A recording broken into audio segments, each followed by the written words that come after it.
think we can start, right? So, before giving the last lecture, okay, just a few announcements as usual. You know, next week, of course, Monday is holiday, and there is the last lab, and then on Thursday, so in 7 days, we will see here in the room the solution for an actual exam, which is actually the same I proposed last year as you know, in class activity, and it's already published. Unfortunately, I forgot to link it from here, but I mean, it's already there in the directory of the lecture examples. Okay, so week 13 next week. It's already there, okay? Just out of curiosity, you can have a look, okay? And maybe you can think a little bit about how you would solve this exam, and then we can discuss the various alternatives, which are different possibilities, simply different possibilities that you can use to solve this exam, okay?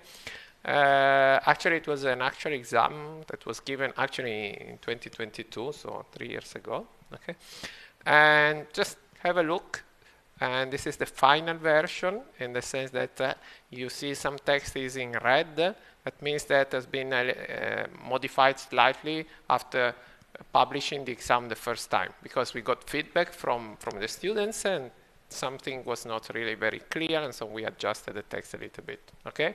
What you should show, I mean, what happens if, and so on, and so we tried to clarify something. And there is a new part, this one in blue, just for this year, because the text was for another course of study, so we didn't do like this year the time-based one-time passport, okay, the TOTP. Okay. So the rest should be the same, actually the same instruction that I will give basically tomorrow in the text of the first exam, okay? Yeah, in the calendar, what is the calendar? The schedule of the course, I said, well, actually 2nd of June, yeah. 2nd of June is holiday, you know, and holiday for us as well. So I'll try to publish it before the weekend. Okay, so basically tomorrow. Okay, I will send a message on the Telegram channel just to announce it. So as soon as it is published, you can go and see it, and you don't have to check every hour if it's published or not. Okay. Okay, good. So. Yes, today we are going to talk about the security considerations. I think this page is not reloaded yet. How do we reload the page? There's a button somewhere. Not sure why it doesn't show up.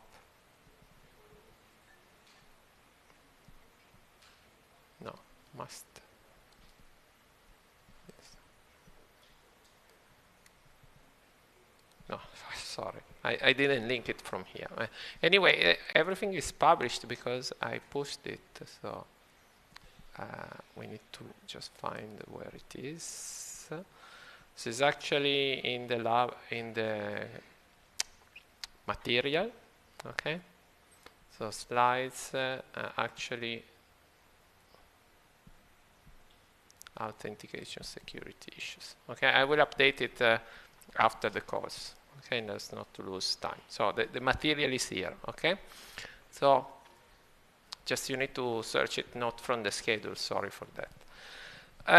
Okay, so today we are going to discuss, let's say, last few issues, I call them, about security, okay? So just to recap, one of the most important topics for this course and also for your course of study. Okay, because of course, you know, showing something publicly available is very easy. You have a website, and you know you run an HTTP server, and it's something that can be required without any security concern. It's fine. I mean, you send a request, you get a response, and so on. Okay, so the more interesting and important thing happens when the user should be authenticated to perform some operations, because it's only authorized to do some operation and not others. Okay, so we already saw how to configure how to write code to perform the authentication.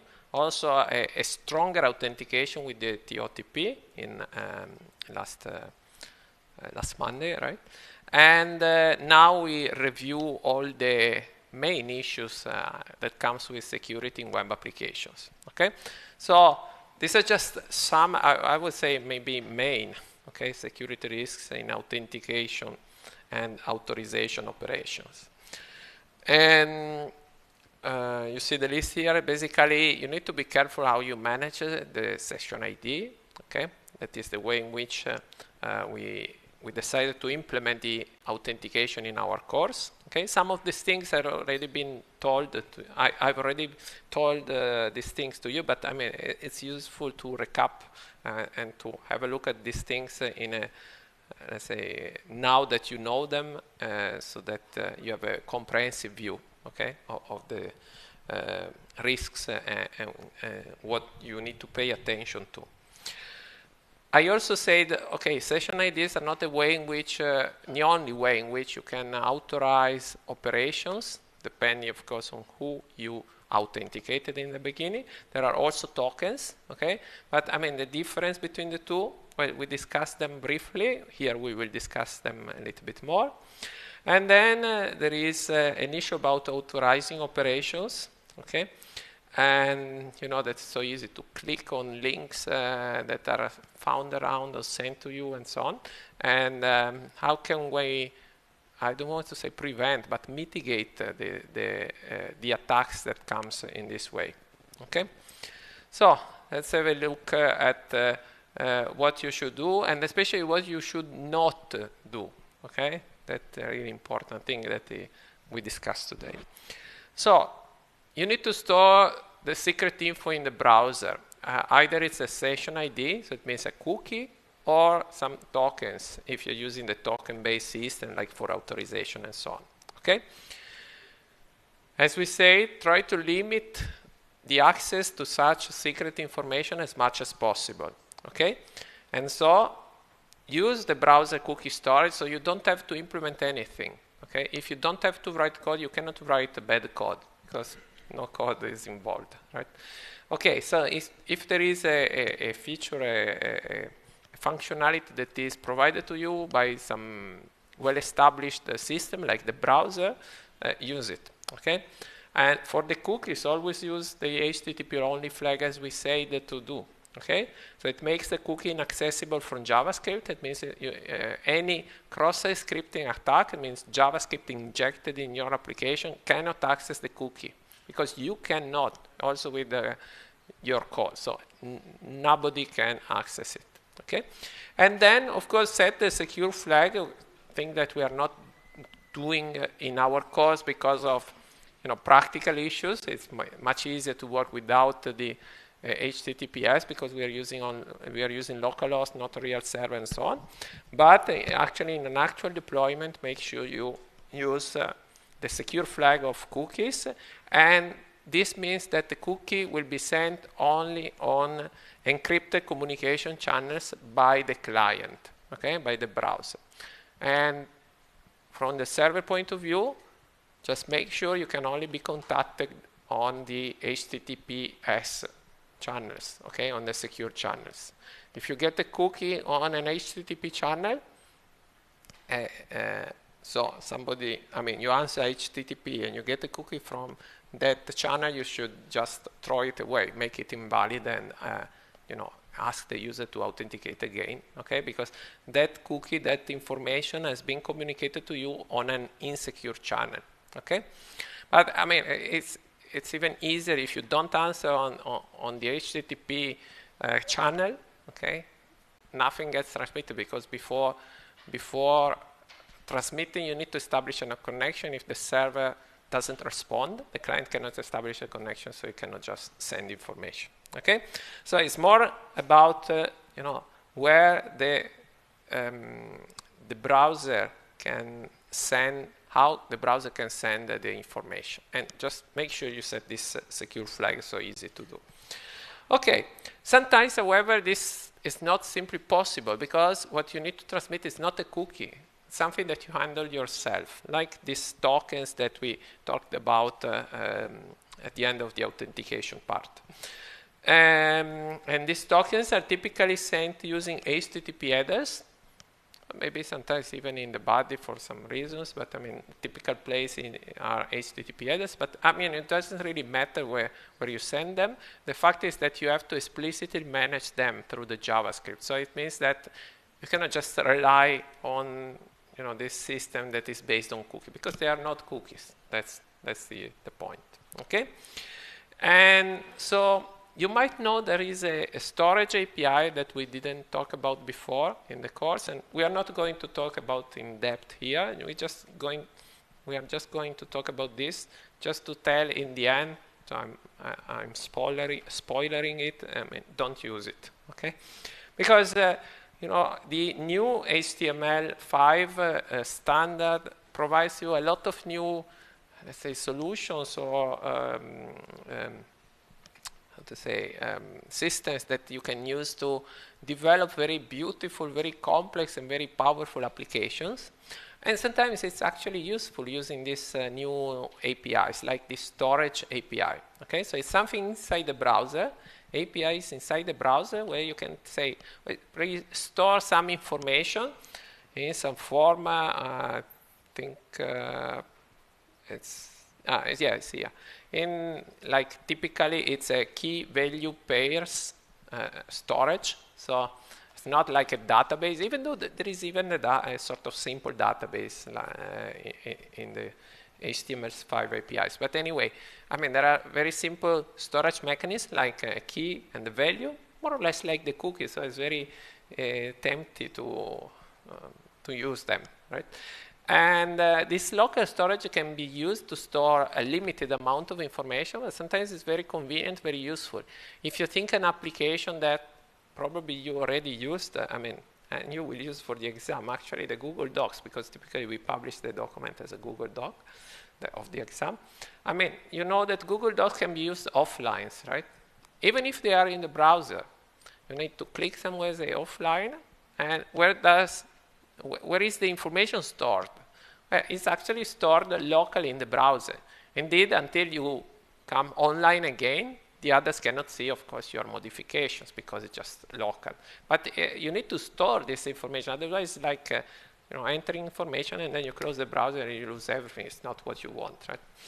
But you know that you cannot store it in a file because the browser doesn't give the applications permission to access local files, of course, because it's too dangerous. And so there is this mechanism of local storage. Actually, it's called web storage. There are two different types of storage, the session storage and the local storage. I mean, the difference is just that the local storage persists even when the browser is closed and reopened. So it's like ideal for a situation like this, the Google Docs. And the session storage only lasts for the duration of a page session, so until you have the page open, okay? So sometimes it's useful, for some reasons. And, I mean, I don't have an example at the moment. And you might be tempted to use such storage to store secret information. In the end, what's the difference between a cookie storage and local storage? Well, actually, there is some difference because the local storage, the session storage, can be accessed through JavaScript, okay? It provides an API to what? To JavaScript running in the page, okay? While the cookie storage, we say, okay, it can be accessed by JavaScript, but we can also prevent JavaScript from accessing the cookies, okay? So that's the actual difference. And so please never do that for secret information, either tokens or cookies. Well, cookies, if you handle them correctly, they go into the cookie storage automatically, so you don't have to do these things, okay? And so this local storage and session storage, they are available in JavaScript in the window object. You know that they have a window document stuff, and Windows, there's also this local storage and session storage and so on. And so if you really want to use them in the future, in this course, we will not use them. We didn't use them, and we will not use them. Use it only when access to the data is not assuming authentication or authorization. Something that if it's read or, let's say, stolen, I mean, it's not a problem, like a public information. Okay, you want to store something locally for efficiency, for reasons like this, or you want to store some information that's not so critical, I mean, like the Google Doc and so on, it's fine. Okay, but I mean, you don't store authentication information, so stuff that allows you to impersonate other users. Okay, if stolen, it's a problem. Because basically, you need always to think in terms of cross-site scripting vulnerabilities. They come out, quite often, sometimes in very different and ingenious and quite smart ways of modifying things and using things that were thought for a certain purpose in another one, which is not so obvious. And so, I mean, you're never sure that you are safe from cross-site scripting attacks. And so, if you can prevent JavaScript from accessing such information, such critical information, that's better. Okay? So, in short, never use them. Also, don't read them, because you cannot trust them. Okay? It's not just about, okay, I don't want to store my secret information because then it gets stolen. Also, I cannot trust the information that is there and was stored by somebody else, because it can be modified. Okay, so again, you're not really sure what you are getting from this storage. Okay, because anybody can write and read. Okay. Okay, there are, as usual, some pointers to good guidelines, typically on the OWASP website, but I mean, other resources are also good online. Okay, so before going on and discussing another issue with this secret information to be sent from client to server and so on, so other type of attacks, just let's review the difference between the cookies and the tokens. Okay, so this slide tried to summarize this difference. I mean, the the advantages and disadvantages of the one solutions versus the other. The advantages of the cookies are, of course, that we have very few things to do. Everything is handled by the browser, and you can easily avoid the cross-site scripting attacks, because there's this flag that says the browser, please don't allow JavaScript to touch, even read this value. Can be sent, can be made to be sent on secure connection only. So you can restrict the use of the cookie only on secure connections. Okay, but the issue is that cannot be sent to third parties, with some exception. We saw the course and so on. I mean, there's a mechanism involved, and but anyway, it's quite. I mean, you need to work a little bit to make this. I mean, to send them to these third parties, and only in authorized cases and so on. You need to make this decision explicitly. And also, that's a drawback. They are always sent. Okay, they are handled by the browser. Since the browser doesn't know if you are going to make an authenticated request or not, it always sends the cookie to the server, as long as the host name and the path match. Okay, not the port. We say the port is excluded. Okay, so but the point is they are always sent, and this exposes us to the CSRF attacks that we are going to discuss in a few minutes. On the contrary, we have the tokens, where there's much more flexibility, because I mean, they are not handled as cookies, so basically we can manipulate with the value with JavaScript, and we can use it wherever basically JavaScript is allowed on the client. Okay, and so in short, we can send them only when it is required, because it's JavaScript that decides to send this information in addition to the rest of the information, like with the fetch. Okay, you can add additional HTTP headers, for instance, as we did actually with application JSON. That's an additional header. You can add like I don't remember the name of the typical header for the token. It's authentication bearer or something like this. Okay, but you decide when to send this request to the server. And the drawback is that you need to explicitly decide where to put it. Okay, it's not handled by the browser. In our applications, No, it depends. Typically in React, what we saw until now, it means we store it in a state, React state. Okay, that's the typical place where we store information. Okay, and it means also that it can be accessed by any malicious script running in the page. Remember that your page is running just one script. I mean, import things and so on, but basically all the JavaScript that you import in your page has access to the same set of global variables. Okay, so it shares variables, the content of the variables as well. So if somebody managed to make you load some JavaScript code through a cross-site scripting attack, this script can potentially access your secret information, like the tokens. Okay, so that's the point I wanted to make about the comparison between the two solutions, cookies versus tokens, in terms of advantages and disadvantages. Okay, both solutions have advantages and disadvantages, and indeed we said, well, it depends on the context in which you are. Okay, you have multiple servers. It's difficult to share a session information. So probably tokens, they have some limitations, but in that context they have advantages. Okay, and vice versa. Okay, just a few words about how to transmit secret information securely. Well, actually it's very simple in theory. In practice you need to follow a few guidelines, but I mean the theory is very simple. You need to have a secure channel for the transport, and nowadays it means you establish a TCP connection or whatever connection the browser uses to establish the connection, okay? Because there is a different version of HTTP protocols and so on. I mean, we don't really care about this. At the end, we need to have an HTTPS channel, okay?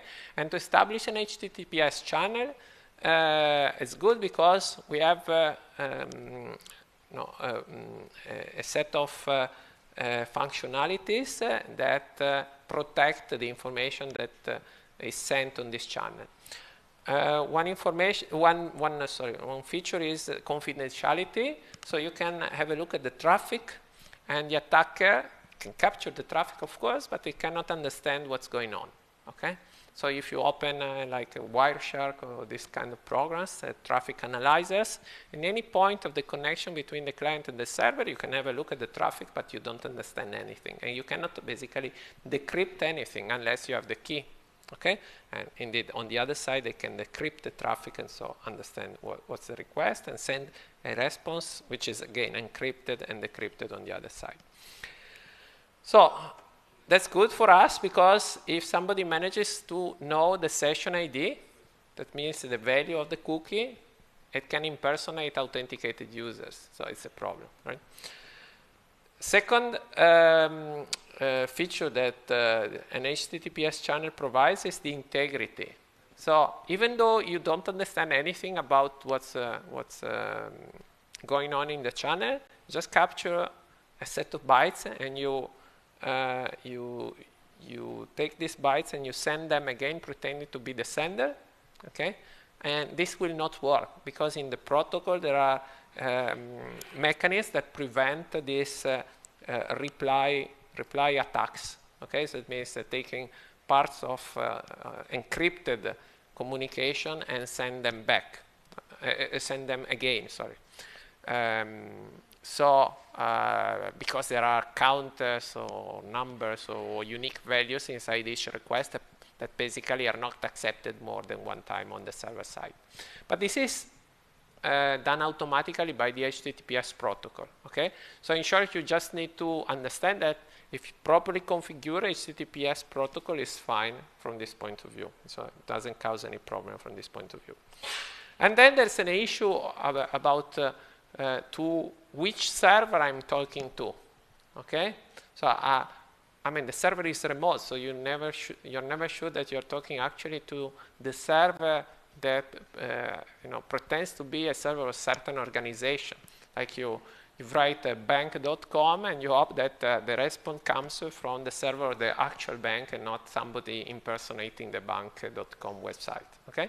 And this is provided, this is implemented in HTTPS through the use of the server authentication mechanism.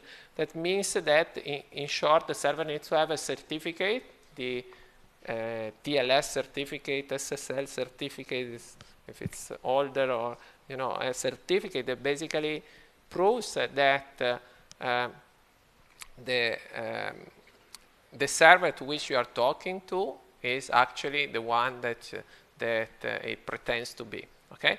How? Basically saying that a certain host name corresponds, the certificate has a certain host name that is actually the host name that you use to contact the server, and somebody else, so a trusted entity, the certificate authority, has signed this certificate, so guaranteeing that it has given the certificate only to the trusted website. Okay, and the trusted website uses this certificate, in particular the public key included in the certificate, to sign, to create the keys used for the communication. So you can verify that the keys have been actually created through that certificate.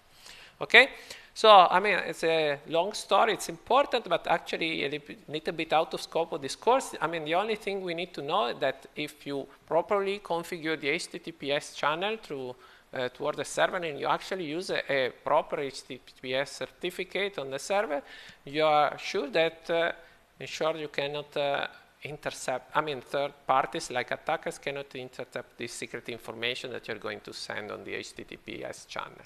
Okay, particular session IDs, but also tokens and so on. Okay, so again, just this cheat sheet basically gives you some help in checking that you made correct configurations and you addressed all the potential problems. Okay.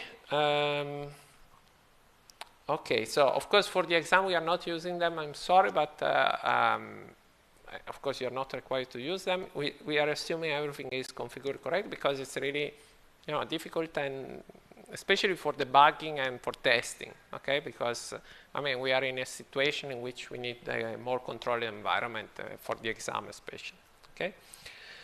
Okay, so one more thing I'd like to discuss is this cross-site request forgery attack. I think we mentioned 2-3 times during the course, but actually we never saw how it actually works. And since it's so common, it's worth knowing the mechanism. Okay, so it's a request forgery. It means that somebody is doing a request on a server towards a server, which actually is not what the actual user wants, but it's actually what a malicious attacker wants. So the attacker at a certain point is able to create a malicious request link, okay, something that is able to make a request toward the server, and it makes it available to the user in some form, which is typically used to trick the user into using it. Actually, a link means clicking it. It can be a link in a forum, can be a link sent you by email, by WhatsApp, whatever messaging system, and typically it doesn't show up so clearly like maybe it's on an HTML page where what you see is different from what you actually click. So the actual value of the link and so on. Okay. So, and this is done because the user might be already logged into some websites. Okay, this is the usual example of the bank, but any critical website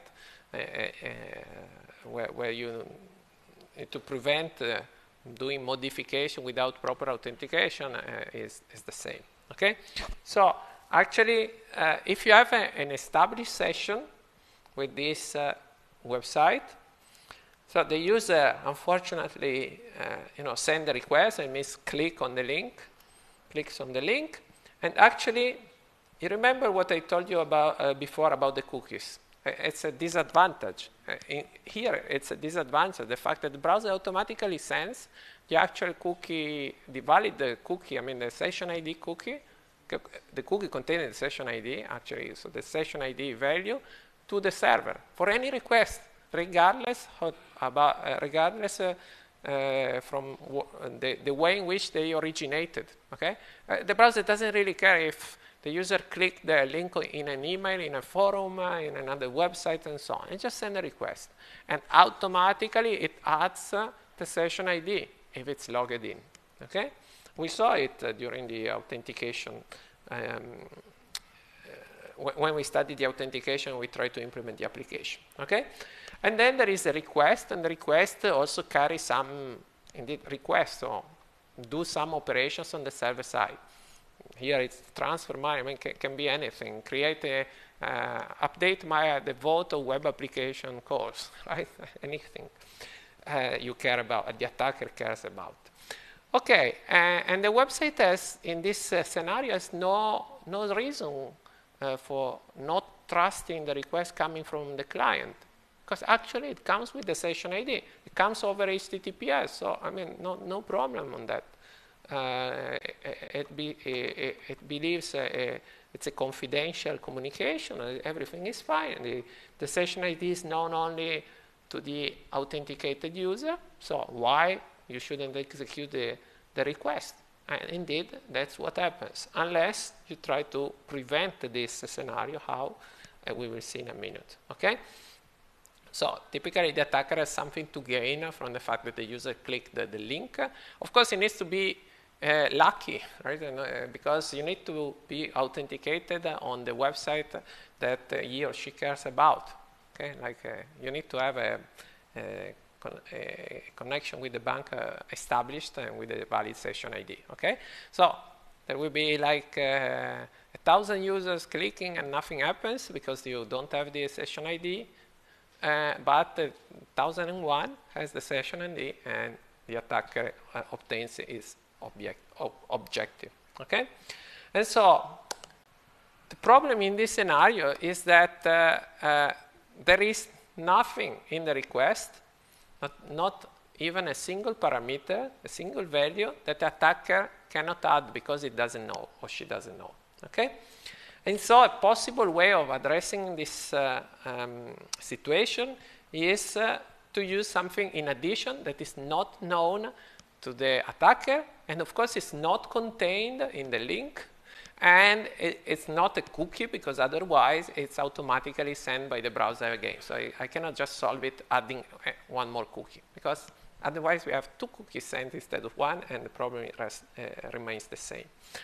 Okay, and so typically it's a token, okay, to be sent in the session authenticated HTTP request. So even if you have already an authenticated session, so the session ID through the cookie is already sent automatically, the JavaScript in your web application adds some information to each one of the requests that you want to protect, okay, from this CSRF attack. This takes, I mean, the cookie takes the name of CSRF token or anti-forgery token or request verification token. I mean, really just an issue of nomenclature of name.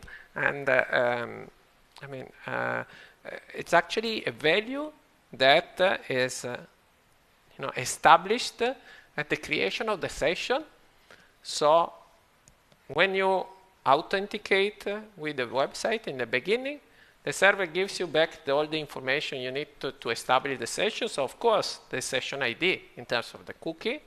So it sets the cookie, but it also gives in the body of the response some value which is unique for that session, connected with the session, stored on the server side, of course, as well as for later verification, and that the client is requested to use for each subsequent request inside the authenticated session. For each request, of course, that the client wants to protect. Typically, all the requests, right?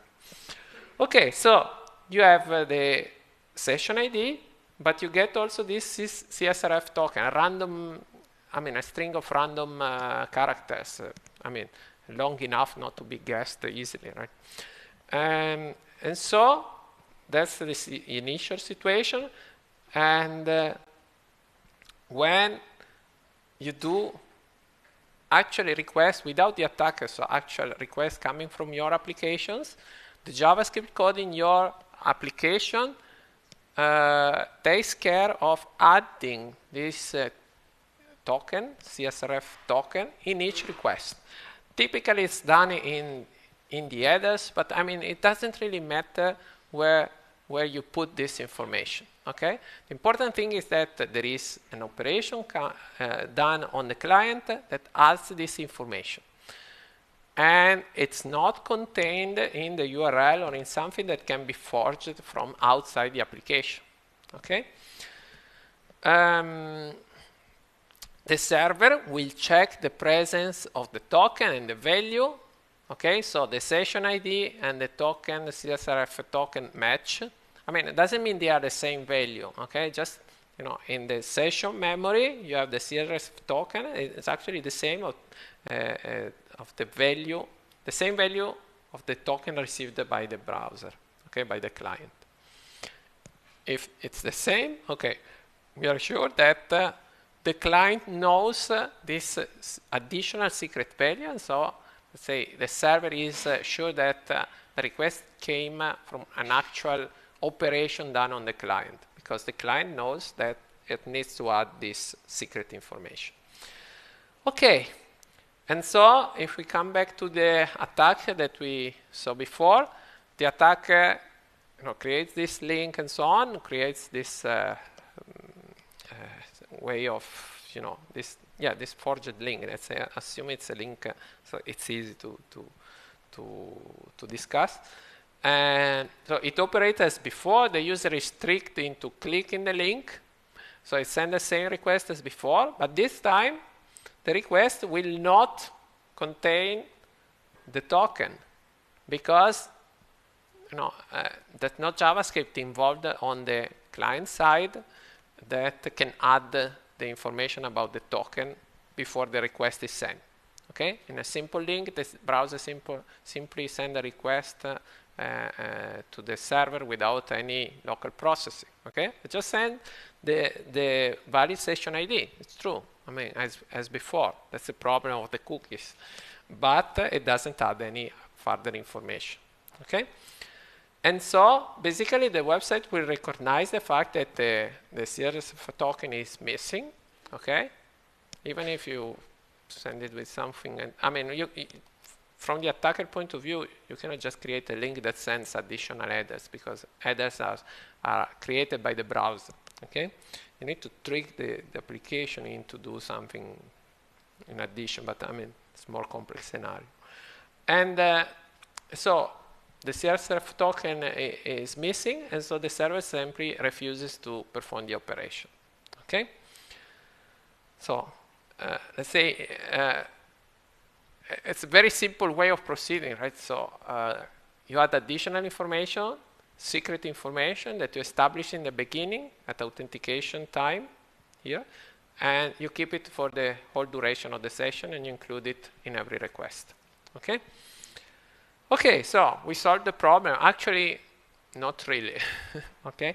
Actually, a few years ago, we asked the students to implement the CSRF token mechanism, but actually, I mean, there's a little value in doing all this stuff, because basically, I mean, from the point of view of the exam, okay, from the point of view of the application, yes, it's good, but I mean, from the point of view of the exam, it's just copy-pasting some lines of code, because everything is standardized. Okay, so just adding an additional line in the fetch, and modifying the authentication, getting an additional value, and store it in a state. That's all. Always the same. It doesn't change with the assignment, because that's the way in which you should implement the token. So I mean, not really something so interesting. But I actually wanted to mention, because you're from the cybersecurity course of study, so it's better to know these things, and also it's better to know that the CSRF token mechanism is just a mitigation strategy. It means it's not something that solves the problem. It's not like there's an operation that requires authentication. Implement authentication. Without authentication, you cannot perform the operation. That solves the problem of authentication. But this is just a mitigation strategy, and most of the things that we see about security are just mitigation strategies, okay? Because, I mean, we are not really sure that the mechanism cannot be attacked further in the future, okay? And indeed, there are client-side CSRF attacks developed recently. Of course, they need to exploit some vulnerability somewhere in the code, maybe in the way in which we add the token to the request and so on. Okay, so I mean, it's not like because you have this CRF token that you say, well, we are immune. I mean, we solved the problem of the CRF token, right? Okay. No, mute. I pressed mute. Okay. No. Right. Doesn't matter. No, it matters a bit because. Okay. Okay. And remember, this is a value which is accessible to JavaScript. So you're still exposed to any cross-site scripting attack. Okay, so you solve the problem of the cross-site request forgery. That means clicking on a link and performing unwanted operations because of this unwanted request to the server. But actually, if somebody managed to inject some JavaScript code in your application, even if you have the CSRF protection, this can be overcome because the value of the CRF token is available somewhere in the JavaScript code. So, and by the way, the JavaScript code runs on the client side, so the attacker just connect to the website, inspect the code, and try to find a way to use this value. Okay. So, how do we treat these cases? Actually, the answer is what we did last time during the lecture, right? So, actually, the answer nowadays is only one. It's multi-factor authentication. Okay. So, requesting the users to perform the authentication using more than one factor. A different type of factor, okay? So, a factor is something you know, you have, you are, somewhere you are, something you do, and so on, okay? Of course, there's a different strength, as we say, depending on the factor, okay? And so the user is required to present more than one type of evidence to authenticate on a system. That's what we saw. But also, yes, also to perform additional sensitive operations. Okay? So just go back one minute. Remember, multi-factor authentication is by far the best defense against the majority of password-related attacks. It means of this problem of having requests from users that needs to be either authenticated or authorized. Okay? You remember the difference between authentication and authorization. Authentication is, okay, you are the one who claim you are. Okay? So I recognize you as Enrico logging in, and so then I know that the session ID has been created by somebody that is you, Enrico, and so on. And authorization is just, okay, you want to perform this operation. Can you perform this operation? And unless you have any further mechanism, actually the fact that you can perform or not the operation depends on who you are. Okay? You are the teacher, you can set the votes in the course. You're not the teacher, you cannot. Okay? And actually it's more related to roles, okay, rather than identity, but this is an issue for a discussion for another course, okay? So in our course, we just saw an example because it's so common nowadays to use a second factor for authentication, so it's worth probably knowing how it works and experiment it a little bit also in the applications. But one more thing I need to say, and actually, unfortunately, we don't have time to experiment with this in the course, but the second factor authentication is useful for login time, but also is suitable as an additional operation to perform to authorize sensitive actions. Okay, you might have noticed maybe probably you created a GitHub account, right? I hope so. At least you need to create one for the exam. Okay, and if you want to change the password on GitHub or on most of the websites, since it's a sensitive action, it could be performed potentially by an attacker that wants to steal your account and so on, they require you to enter a value to authorize the operation. Okay? And actually, the way in which you generate the value could be the same, mostly the same, okay?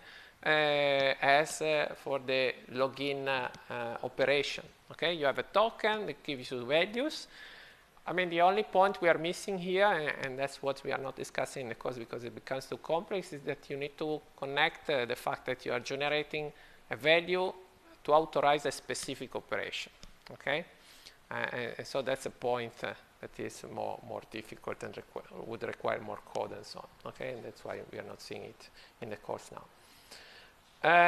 But anyway, the point remains the same. You need to provide some more evidence to perform some specific operations. This is an example of a list of sensitive actions, changing password, changing contacts. Okay, think about the bank or any website where if you lose the account, they have no way of contacting you. Okay, so they want to be sure that if you change your contact information, it's actually you. Otherwise, they cannot contact you anymore, like email, telephone number, and so on. Of course, disabling second factor authentication, okay, in case they allow you to do. Some websites they don't allow simply. It's probably the best choice, I guess. I mean, if this does not impact too much on the usability of the website, of course, there's always the issue of usability. The more things the user has to do, and the less user-friendly is the system, right? Granting additional privileges. Okay, I want to make this user as an administrator, okay? I make him or her able to destroy everything. I want to make sure that the operation has been authorized by somebody who actually has the power to do that. Or confirming in general risky or operation that cannot be undone, okay? Such as money transfer, permanent deletion, adding administrators, and so on. Okay, you can make this list much longer. It's easy, to think of any risky operation. Things that if they go wrong, they have a big impact. In short, okay. And so actually, yeah, that's what I wanted to tell you about. This. Authentication and authorization issues that we saw until now in the course. Okay, so remember what we saw in the course here is just for the first point, okay, which I separated from the others because login is let's say an easier case because you still didn't do any operation. Okay, it's just a way to make sure that your request through username and password, so your identity is actually what you claim it to be. Okay. So, as a final consideration, final for the course, I would say, this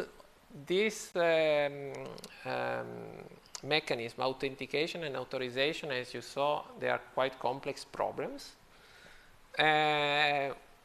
We tried to implement something in the web application because, I mean, you cannot really have a web application nowadays without this mechanism, because otherwise it's just a single-use application and it's basically useless in the context of web applications. Remember that, I mean, a web application is born like a multi-user application, okay? It doesn't make so much sense having a web application just for a single user. And we saw mechanisms like cookies and tokens, even though tokens we just mentioned them. And then we saw how you can use them, like with CRF tokens and so on. But there are many more mechanisms that can be implemented to perform additional operation in the context of authentication and authorization. You know that nowadays you go to a website and they tell, well, you have a Google account? Good, you can log in with your Google account. Okay, I mean, 20 years ago it was, I mean, please create a username and password and so on, so boring, so inconvenient. I mean, not so boring, maybe it's not the right word, but so inconvenient because you have to write down the username. Well, the username is sometimes just your email, even though they then send spam, it doesn't really matter, but I mean, you have an email, okay, use the email for all the websites, it's fine. But the password shouldn't be the same for all the websites, right? Because if they manage to steal the password in some websites, then you go to another website and use the same password. You try. I mean, the attacker tries the same password, and if it works, that's good. Okay? And actually, if you think of what you did like 10, 15 years ago, I mean, it was quite common to recycle passwords on different websites, actually. Actually, I did it as well, right? At a certain point, they entered in the website as well, okay? It was on Amazon, actually. And not because of my fault. I mean, I didn't use Post-it stuff, you know, it wasn't not like a colleague. I simply reused the password. I used the same password in one website and another one. It was leaked from the first one, and they simply tried to use another very common website, like, you know, Amazon, Google, Facebook, and so on, right? And nowadays, I mean, to avoid this problem, and maybe also for other, let's say, for other reasons which are not really simply technical, okay? They encourage you to use, you know, the same login mechanism that maybe you already have, like, you know, a Google account, a Meta account, means either Facebook, WhatsApp, and so on. Well, WhatsApp is a bit different, but I mean, in general, Instagram and so on. And you can log in on different websites, okay? But the point is that you're not giving them the actual username and password of the original website, like your Google username and password or your Facebook username and password and so on. You're just being redirected on Google servers or Meta servers and so on. You perform the authentication there, and then there is a mechanism that involves transmission of cookies, tokens, signed tokens and so on, that basically allows a third-party website to make sure that you authenticated and you have a certain identity.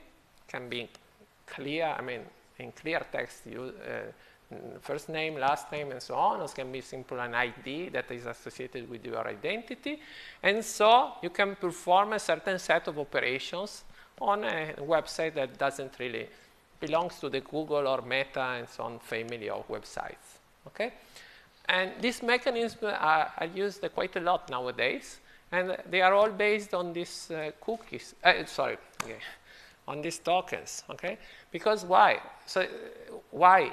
Because you don't have to share the session information with Google, Meta, and so on. They will not share the session information with you in any case. Okay? And so basically allow any of these big websites to use the authentication mechanism on other websites.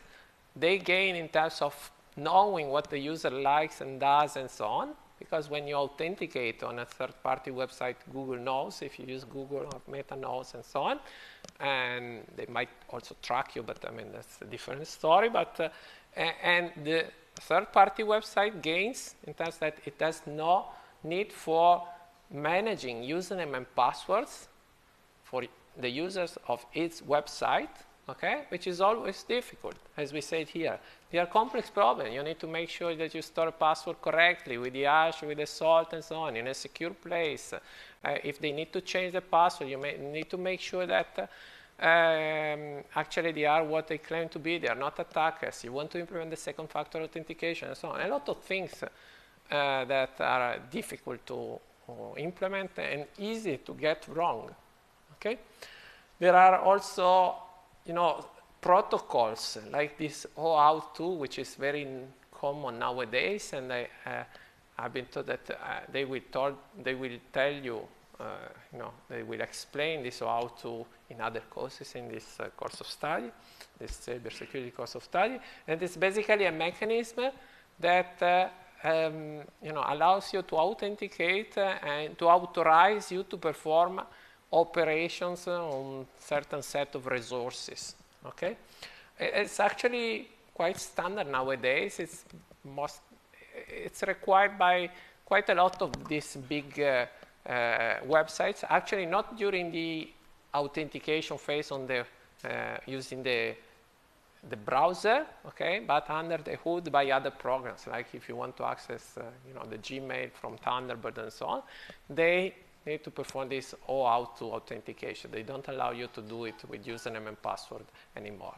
Why? Because it's so easy to capture a password and to try a password and so on. And so they want you to use a more secure mechanism. And since in applications that are not web applications, you cannot really control what is sent, what the user sees, and so on. I mean, you cannot simply say, well, enter this TOTP code every time. You need to have a more secure, a different mechanism, more practical one, okay? And so there are different multi-factor authentication systems. Like there are passkeys. We didn't talk about passkeys in this course, but they're becoming more and more common. Maybe in a future edition of the course we will introduce them. But I mean, passkeys are a bit difficult again for this course because you need to have a storage where to put your private key, basically, right? So it's either we have everybody with the same private key, all the users with the same private key, but it doesn't work very well with our applications, or it's additional complexity to be managed, especially at the exam, right? To keep the exam short and things simple, it's so difficult. Anyway, the authentication authorization are complex problem. In addition, there are so many possible attack vectors nowadays, cross-scripting attacks, which are being always refined. So you protect from one kind of cross-scripting attack, and then something else comes out that maybe involves the DOM and so on, CSRF and so on, as we saw before. And so the final advice that I try to give you here in this course, which is, I remind you, it's about basic the basic way in which web application works, is try never invent your own mechanisms for authentication and authorization systems. Just use standardized, well-tested mechanism. Okay? And so what you should do once you finish your course of study, you go in a place and they tell you, well, that's this web application. I developed, the user interface functionalities or what the user needs to do and so on. You need to just add the authentication. So simple, right? Well, just try to identify a system that is well suited for your case. Okay? You need to handle just users, and you just need to know which user is doing what. Authentication is fine, right? Think if you might need the second factor authentication or not, it's probably enough, right? You need to handle authorizations. Well, maybe you need a more complex system, okay? Anyway, once you have an overview and idea what you need to solve, okay, so what are the requirements of your authentication authorization system, study the requirements in depth, and then use what you learned, but rely on advices and best practice always, and try just not to simply browse the internet and find the first website that talks about these issues, but use reputable sources, so with that you can trust. Okay. We saw this OWASP, which is a good resource, but I mean, it's not the only one. Probably you've seen other links around, but I mean, either books maybe, if they are not too old. I mean, you can also ask these LLM systems and so on, I mean, ChatGPT, etc. But I mean, always verify things because they might get things wrong, right? There's a warning somewhere as well. And then once you have an idea what you should do, try to implement things correctly, okay? It's very important that things are implemented correctly according to the best practices and recommended best practices. Don't use insecure functions, risky functions, and so on, okay? And then last advice, but not really the last one. I mean, I guess should be the first one, because we I mean, the rest is always covered because we need to implement things and have something that works. You need to remember that you need to maintain what you develop over time, okay? Because new attacks come out. There is always the problem that somebody comes out with new ideas, how to exploit the mechanism and things that once they were thought secure.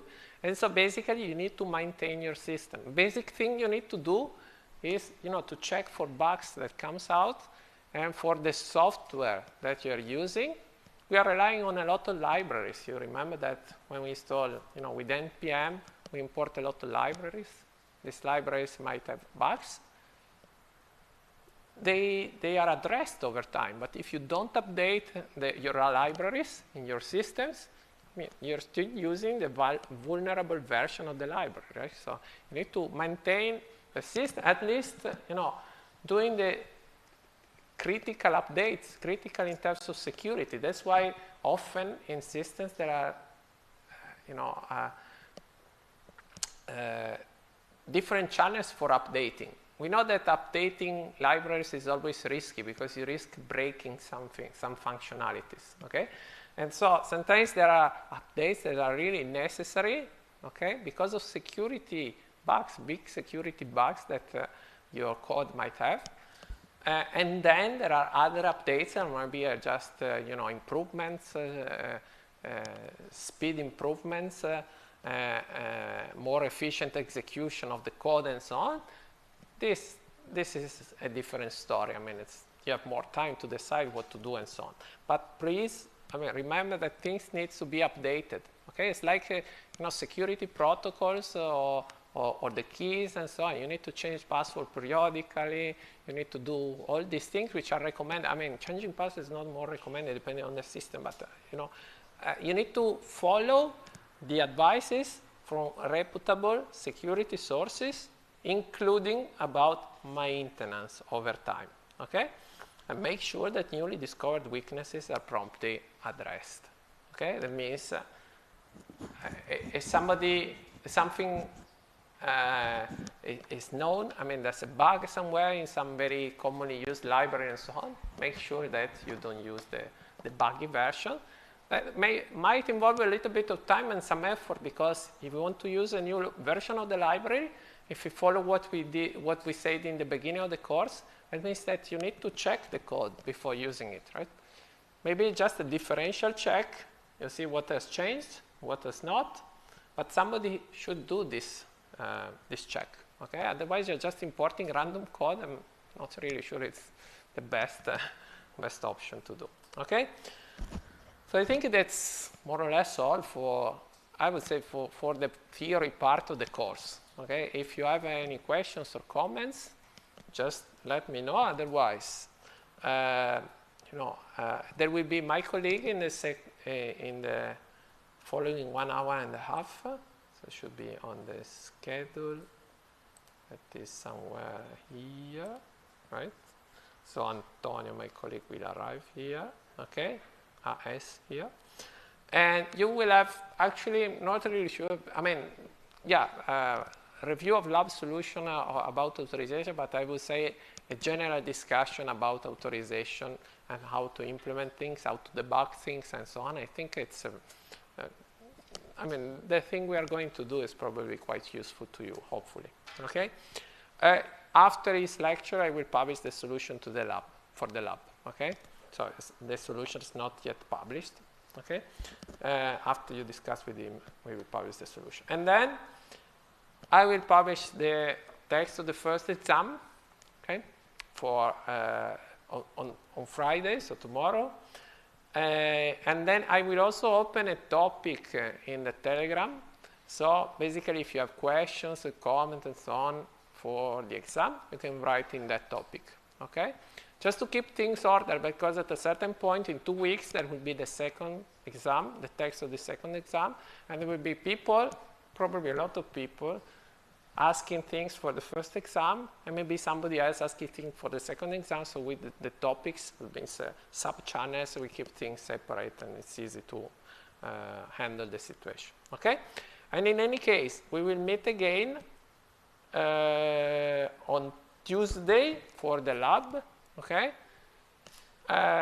So I will be present unless anything happens, you never know here. But I will be present in the lab. In case you have questions for the exam, you can also come to the lab. I'll try to answer questions. Of course, for the lab, I cannot say, well, during the lab or in any time, I cannot say, well, you should implement this thing in this way for the exam, okay? But, I mean, general questions about the course, about, of course, the lab, last lab, and so on, I will answer. Yeah, and we will have a last lecture about how to design the solution for an exam. So starting from scratch, actually not really from scratch, from what you have, which is basically, you know, a couple of examples. The example that we carried on during the lecture is quite simple. The one from the lab, which is a bit more complex, not so complex as the exam, of course, but I mean, it's not what we published for the lectures and for the lab is enough, you know, to solve the exam. There's no new functionality to be included in the exam, okay? You just need to implement what is required for the exam, of course, okay? And yeah, I think it's all in case you have any questions or comments. Otherwise, we will meet on Thursday, no, Tuesday next week, and then Thursday last time, okay? Okay, good. So I'll stop the recording here.